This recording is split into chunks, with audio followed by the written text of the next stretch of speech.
నూలులో శతాబ్దాల గౌరవం, పట్టు పరంపరకు ప్రతీక, సంప్రదాయానికి శాశ్వత చిరునామా సఖీ. నమస్తే రమగారు. నమస్తే జయ. ఏదైనా సరదా కథ చెప్పుకుందామండి. ఒక పల్లెటూరులో ఇద్దరు అన్నదమ్ములు ఉండేవాళ్ళట. అన్న మోతుబరి, తమ్ముడు పేద రైతు. అన్నకి భార్య ద్వారా కలిసి వచ్చింది, ఆయన ఎక్కిపోయాడు. తమ్ముడు ఏదో చిన్నగా వ్యవసాయం చేసుకునేవాడు. అయితే ఏమైందట, ఓసారి తమ్ముడు పొలం దున్నుకోవాల్సి వచ్చింది. పోయి అన్నయ్య దగ్గరికి వెళ్ళి, అన్నయ్య నీ ఎడ్ల జత ఖాళీగా ఉంటే నాకు ఇవ్వవా, మరి ఒక ఎద్దే ఉంది, మాకు రెండో ఎద్దు పోయింది, జతలో ఒకటి భుజాలు, కొంచెం పెద్ద ఎద్దునిస్తే మా ఎద్దుతూ దాని ఎద్దుని కట్టుకుని ఈ ఎద్దుని కట్టి మొత్తానికి పొలం దున్నుకుంటానంటే, సరే ఆయన ఏమన్నాడు, బోళ్ళు ఖరీదు పెట్టి కొన్నాను, జాగ్రత్త, కొంచెం బాగా ఉలవలు పెట్టు, దానికి బలంగా ఉంటుంది, మేము బాగా పోషిస్తాం అని 100 జాగ్రత్తలు చెప్పి ఎద్దును అప్పచెప్పాడు. ఈయన దగ్గర ఒక సుమారైన సైజు సేమే కానీ ఓపి తక్కువ ఎద్దు ఉంది. ఈ బలమైన ఎద్దుని కట్టి చక్కగా ఆ పూటంతా పొలం దున్నేసుకున్నాడు. ఆయనకో ఎకరా బతికో ఎంతో ఉంది, కుంటన్నర పొలం దున్నుకున్నాడు. దున్నిన తర్వాత ఏమైంది, సాయంకాలం చీకటి పడేసరికల్లా తెస్తానన్నాడు కదా, దబదబా హే అని ఆ ఎద్దుని అదిరించి ముందుకు తీసుకొస్తుంటే ఆ ఎద్దు ఒక్క అడుగు కొంచెం తపటడుగు పడి పక్కన ఏదో గోడ కొట్టుకుని కొమ్ము కాస్త విరిగిపోయింది దానికి. అయ్యో, ఆ విరిగిపోయిన కొమ్మున్న ఎద్దుని తీసుకుని నేనేం చేయలేదు, అదిలించేసరికల్లా అది అటు పడిపోయింది, ఇటు అయ్యింది అని చెప్పాడు. వాళ్ళన్నీ పిచ్చిగా కోపం వచ్చేసింది. ఇంత పని చేస్తావా, బంగారు లాంటి ఎద్దు, ఇంత బోళ్ళు ఖరీదు పెట్టి కొన్నా, ఇంత ఖరీదు పెట్టి కొంటే నువ్వు చివరికి నా ఎద్దు కొమ్ము విరగొడితే అదేం అందంగా ఉంటుంది, కొమ్ములు మొలుస్తాయి మెల్లిగా, ఆ పాటికి అప్పటిదాకా నీకు విని మీద వ్యాజ్యం చేస్తాను, పట్టణానికి వెళ్దాం అన్నాడు. పట్టణంలో న్యాయాధికారి ఉంటాడు. సరే అన్న తమ్ముడు ఇద్దరు బయలుదేరితే పక్క ఊళ్ళో పట్టణంలో ఒక పెద్ద రైతు గారు ఉన్నారు. ఆ రైతు ఇంటికి వెళ్ళారు. సాయంకాలం రాత్రికి వెళ్ళేసరికల్లా ఆయన ఏమన్నాడు, ఆ పెద్ద రైతు ఈ మోతుబరిని అన్నయ్యని పలకరించాడు, కానీ ఈ కుర్రాడిని ఏం పలకరించలే, మొహం మార్చుకున్నాడు. ఆయన చూసి ఓ బల్ల చూపించి పడుకోమన్నాడు. రాత్రికి ఏదో చెరుకో ముద్ద అన్నం పెట్టారు. ఆయన ఇక్కడ మంచం మీద పడుకుంటే ఓ బల్ల మీద పడుకోమన్నారు. మరి పేదవాడు కదా, వీడికి కూడా మంచాలు ఎందుకు వేస్తారు.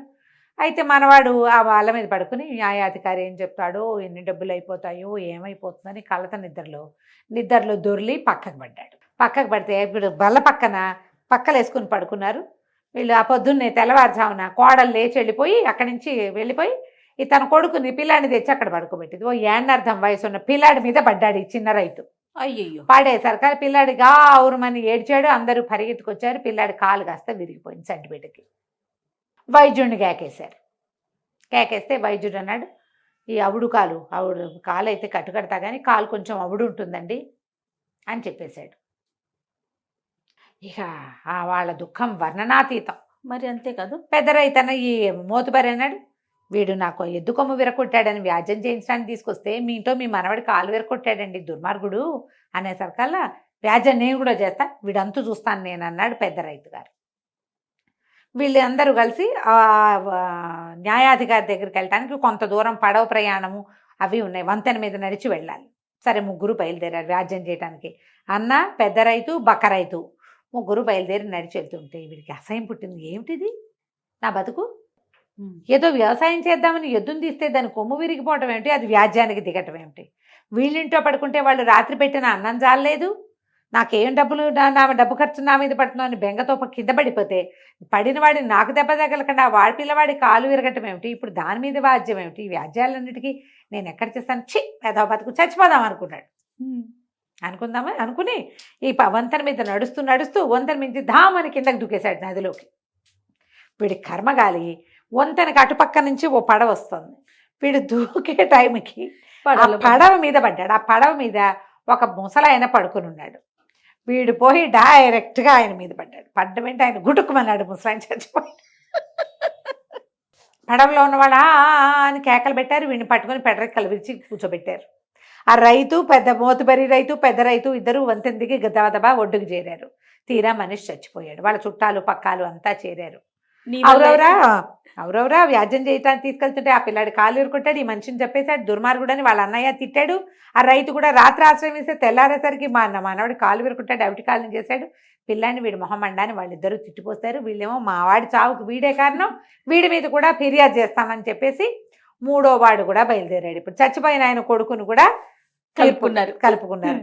వాళ్ళు ముగ్గురు వీళ్ళు ఒకటి వీడి ఎత్తి మీద చేంజ్ చేసుకుని బయట నడుస్తున్నారు. అక్కడికి వెళ్ళాక ఏమవుతుందో ఇప్పుడు తనకి తీర్పు తన వైపు వచ్చే అవకాశమే లేదు. కానీ వీడికి ఒక పిచ్చి కోపం వచ్చేసింది రైతుకి, బక్కవాడికి ఏమొస్తుందమ్మా, బక్క కోపమే కాదు వచ్చేది. ఆ దారిపోతుంటే ఒక ఇంత ఇటుకరాయి కనపడితే ఇటుకరాయి తీసి అంగాస్త్రంలో మూట కట్టుకున్నాడు, తువ్వాల్లో మూట కట్టుకుని భుజాన్ని వేసుకున్నాడు.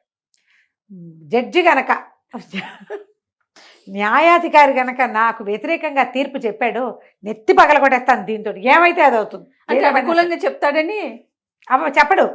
మరి అయినా సరే ఎవరో ఒకరు తలకాయ పగలగొట్టేద్దాం అనిపిస్తుంది. ఏమిటి ఈ గోలేమిటి అని అక్కడికి వెళ్ళాక సరే న్యాయాధికారి దగ్గర తీర్పులు వచ్చినాయి. ముగ్గురుని నుంచోబెట్టారు. ఫిర్యాదీలు ముగ్గురు ఉన్నారు, ముద్దాయి ఒకడు. ఫస్ట్ నెంబర్ 1 చదవండి అన్నారు. నెంబర్ 1 ఏమిటి, ఎద్దుని సహాయానికి పంపిస్తే ఆ ఎద్దు కొమ్ము విరగొట్టాడు దుర్మార్గుడు అని వాళ్ళ అన్నయ్య కాగితం రాయించి ఇచ్చాడు. ఆయన చదివాడు. చదవగానే అబ్బాయి కేసు చూశాడు. ఈడేం చేశాడు, ఈ వెనకాల రాయింది కదా అన్నాడు. ఆయనకి ఈ 100 అది ఎట్లా కనపడింది, ఇది ఏదో ఇస్తానంటున్నాడు, తనకి కొడతానంటున్నాడు అని అర్థం కాల జడ్జికి అర్థం కాల. ఆ రోజుల్లో అనుకూల తీర్పులకి 100 రూపాయలు రేటు. ఓహో, ఒకటి చూపించాడు, 100 ఇస్తాడనమాట వీడు అని చెప్పి ఈయన బాగా చూసి, ఏముందండి ఇందులో, శిక్ష ఏం వేస్తాం, కొమ్ము విరిగిపోయినందుకు.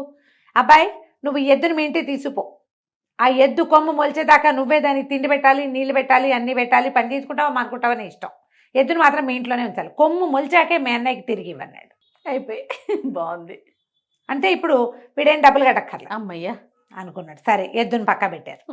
అక్కడి నుంచి రెండో ముసలాయన పెద్ద రైతు గారు అన్నాడు కదా, రైతు గారు చెప్పాడు, రాత్రి అన్నం పెట్టి మన బల్ల మీద పడుకోబెడితే వీడిపో తెల్లవారేసరికల్లా మా మనవడి మీద పడ్డాడండి, పిల్లాడి కాలు కాస్త విరిగిపోయింది, పిల్లాడికి అవుడు తీరదు, అవుటి కాలుతోటే పెరుగుతాడని మరి వైద్యుడు చెప్పారు. ఇప్పుడు సమాధానం చెప్పించండి వీడితోటి, న్యాయం చేయండి మాకన్నాడు.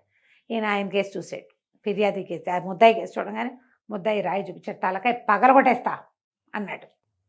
ఆయనకి ఇంకో 100 ఇస్తా అలాగా అర్థం. జడ్జిను వీళ్ళు పక్క పక్కన మనకు మళ్ళీ కూర్చోరు కదా, ఆయన అక్కడెక్కడో కూర్చుంటాడు కుర్చీలో, వీడు ఇక్కడ నుంచుంటాడు, ఇంకో 100 ఇస్తానంటున్నాడు. నేను బాగా ఆలోచించి, పర్వాలేదండి ఈ కుర్రాడికి 1 ఏడాది వయసున్న పిల్లాడు ఉన్నాడేమో, వాడిని మీరు తీసుకోండి, మీ మనవండి వాడికి ఇవ్వండి నెంబర్ 1. లేదా వాడి దగ్గర పిల్లలు లేరు, వాడికి ఇంకా పిల్లలు పుట్ల, వాడికి ఇంకా పెళ్ళవల, పెళ్ళి అయితే పెళ్లి చేసుకుని పిల్లాన్ని కానీ 1 ఏడాది పిల్లాన్ని మీకు తెచ్చిస్తాడు, మీ పిల్లాన్ని వాడికి ఇచ్చేయండి, అవిటి కాలు పిల్లాన్ని మీరు పెంచక్కర్లా, వాడే పెంచుకుంటాడు.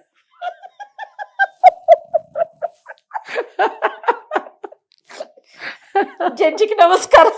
100 రూపాయలు అట్లా ఆ రోజుల్లో ఎంత, 5 రూపాయలకి బియ్య బస్తా వస్తుంది. పిల్లల్ని మార్చేస్తారా?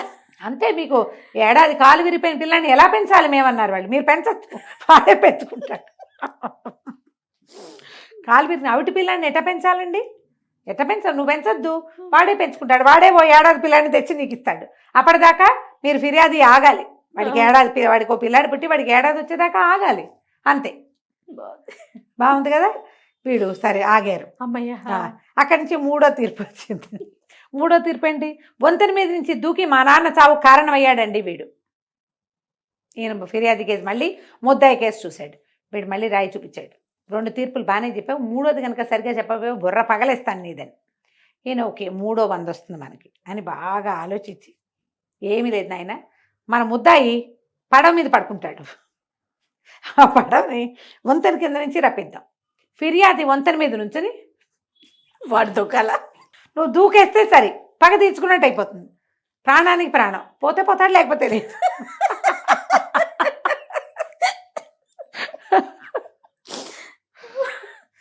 లేదా నువ్వు చంపేయాలని ఉంటే నువ్వు మళ్ళీ దూకో, మాకు అభ్యంతరం లేదు, న్యాయస్థానానికి ఏ అభ్యంతరము లేదు, కావాలంటే నువ్వు మళ్ళీ దూకొచ్చు, చచ్చేదాకా నువ్వు దూకుతానన్నా మాకు అభ్యంతరం, ఆ ఫెసిలిటీ ఉంది, ఆ ఫెసిలిటీ ఇస్తాం అని తీర్పులు అయిపోయినాయి అని రాశారు. వాళ్ళు ముగ్గురు మొహాలు మార్చుకుని పోతున్నారు. మనవాడు కూడా ఇటుకరాయి భుజాన్ని వేసుకుని నడుస్తున్నాడు. నడుస్తూ ఉంటే వెనకాల నుంచి జడ్జి గారి పనివాడు వచ్చాడు. అబ్బాయి ఇంతకుముందు ముద్దాయి నువ్వే కదా.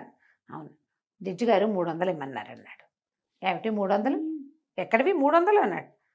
అనేసరికి అదేంటి నువ్వు 300 ఇస్తామని చెప్పారు అన్నాడు. నేను ఇవ్వటం ఏమిటి, నా దగ్గర ఎక్కడున్నాయి 300 అంటే, నువ్వు ఇక్కడ ఉండి కనుక్కొస్తాన్నాడు. మళ్ళీ జడ్జి గారి దగ్గర పరిగెత్తాడు వాడు నౌకరు. జడ్జి గారు చెప్పారు, వరే 3 తీర్పులు చెప్పారు, 3 తీర్పులకి వాడు తేప 100 ఇస్తానని చెప్పాడు అని ఆయన కూడా వచ్చి బయట నుంచున్నాడు. నౌకరు పరిగెత్తుకొచ్చాడు, నువ్వు 3 తీర్పులకి 300 ఇస్తానని సైగ చేసావుట, చూపించావుట కదా, ఆ 300 మూటలో కట్టుకొచ్చావు, అవి ఇవ్వు అన్నాడు. అనేసరికి వీడు గొళ్ళు మండిపోయింది. మూటలో ఇచ్చారు ఇటుక దీంతో తలకాయ పగల కొడతానని చెప్పాను, రమ్మని ఇప్పుడు తల పగల కొడతా. నేను చెప్పింది అది, నేను 100 ఇస్తానని నేను చెప్పాను, నా దగ్గర డబ్బులే ఉంటే నేను వాటికి కట్టుకోనా, అంతేగా హాత్తేరి అన్నాడు. నౌకరికి భయం వేసింది, ఆ రాయి వేసి ముందు తన్ను కొడతాడేమో అని. దూరం నుంచి చూస్తున్న జడ్జి గారికి అది ఇటుక రాయని వాడు కొడతానంటున్నాడని ఇప్పుడు అర్థమైంది, ఇందాక అర్థం కాలేదు పాపం. ఆయన పొద్దున్న తీర్పుల్లో అర్థం కాలే, మధ్యాహ్నం వేళకి విశదంగా తెలిసిందనమాట. అక్కడి నుంచి ఆయన వరే కేకలు పెట్టాడు, ఒరే ఒరే వచ్చేరా వచ్చేరా అని. తీర్పు ఎలాగో అయిపోయింది, డబ్బులు పోతే పోయిపోయింది. నౌకరు తలపగలు కొడితే తను దొంగ తీర్పులు చెప్పినట్టు బయటపడుతుంది. వచ్చే అనేసరికి వాడు రాయి ఎక్కడ పారేసి వాడు వెళ్ళిపోయాడు. వీడి దారిని వీడు వచ్చేసాడు, నౌకరు పరిగెత్తుకుంటూ వెళ్ళిపోయాడు. సరే మన పేద రైతు నడిచి ఇంటికి వెళ్తుంటే వాళ్ళ అన్నయ్య పరిగెత్తుకుంటూ వచ్చాడు. ఒరే బాబు నీ పుణ్యం ఉంటుందిరా, నా ఎద్దును నాకు ఇచ్చేసి, బోల్డ్ డబ్బులు పెట్టి కొన్నాను దాన్ని, ఆ కొమ్మ ఏదో మా ఇంట్లోనే పెరుగుతుందిలే, ఇదిగో ఇది ఉంచు అని ఒక 100 రూపాయలు చేతులు పెట్టాడు. ఈ 100 ఉంచు, నా గొడ్డు నువ్వు తీసుకెళ్ళొద్దు, ఆ ఎద్దు లేకపోతే రెండో ఎద్దు బెంగ పెట్టుకుంటుంది, ఇది లేదు అది రాదు, అది పని చేయకుండా అయిపోతుంది, వాళ్ళు డబ్బులు పోసి కొన్నాను, దొడ్లోకి శోభగా ఉంటుంది, నేను దొడ్డనే ఉంచుకుంటాను, నీ 100 ఉంచుకో, నీకు కావాల్సిన ఖర్చు పెట్టుకొని తన ఎద్దును ఆయన పట్టుకుపోయాడు. 100 వచ్చింది. అక్కడి నుంచి పెద్ద రైతు గారు వచ్చాడు, బాబు నీ పుణ్యం ఉంటుంది, 10 పుట్ల ధాన్యం తోలిస్తాను, నా మనవడిని నా ఇంట్లోనే ఉంచు.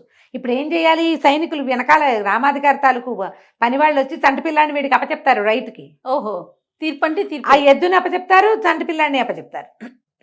తర్వాత వీడిని పడవలో పడుకోబెట్టి ఆయన పైన నుంచో పెడతారు, దూకాలంటారు.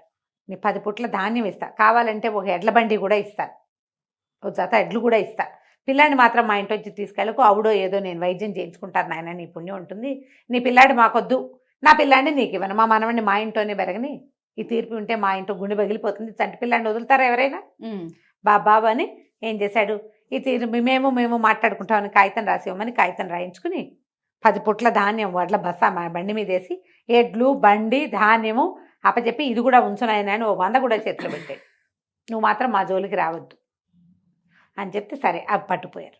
అక్కడి నుంచి 3వ వాడు వచ్చాడు. వాడు అన్నాడు, బాబు ఏదో మీరు పొరపాటున మా నాన్న చచ్చిపోయాడు, అసలు ఆయనకి ప్రాణం లేనట్టుగానే ఉంది కొన్నాళ్ళుగా, ఏదో చల్లగాలికి తిరుగుతానంటే పడవ మీద తీసుకొచ్చాను, పోతే పోయిన వాడు పోయాడు, మా చుట్టాలంతా కేకలేశారని వ్యాజ్యం చేశాను, నాకు వ్యాజ్యాలు వద్దు ఏమొద్దు, నువ్వు కింద పడుకోవద్దు, నేను పైనుంచి దూకద్దు నాయన, నీ కాలు విరగలా నా కాలు విరిగితే నా గతేమిటి ఇప్పుడు, పడవ నుంచి దూకాక మరి వాడేదో తప్పించుకున్నాడు, వంతెన మీద నుంచి పడవలో దూకడం అంటే రిస్క్ కాదు, మరి నువ్వు చావడానికి దూకావు కాబట్టి నీకు ఆ పరిస్థితి వచ్చింది, నేను చంపడానికి నేను దూకలేను, నీకు ఏ సహాయం కావాలంటే ఆ సహాయం చేస్తా, 100-200 అడుగు ఇస్తా, నా జోలికి మాత్రం రావద్దు, మేము మాట్లాడుకుని ఫైనల్ చేసుకున్నామని ఒక కాగితం రాసివని 200 చేతులు పెట్టి కాగితం రాయించుకున్నాడు. మేము మాట్లాడుకుంటాం, మనకి రాజభట్ల సహాయం అక్కర్లేదు, వీరు చక్కగా అన్న ఇచ్చిన 100 ఆయన ఇచ్చిన 100 ఇది ఇచ్చిన 200 400 జాగ్రత్త పెట్టుకుని 10 పుట్ల ధాన్యం ఎడ్ల బస్తా బండి మీద వేసుకుని ఇంటికి తోలుకుపోయి ఇంకో 4 ఎకరాల పొలం కొనుక్కుని హాయిగా వ్యవసాయం చేసుకుంటూ ఉన్నాడు. కథ కంచికి మన ఇంటికి. చాలా చాలా బాగుంది కదా. నమస్తే అండి. నమస్తే.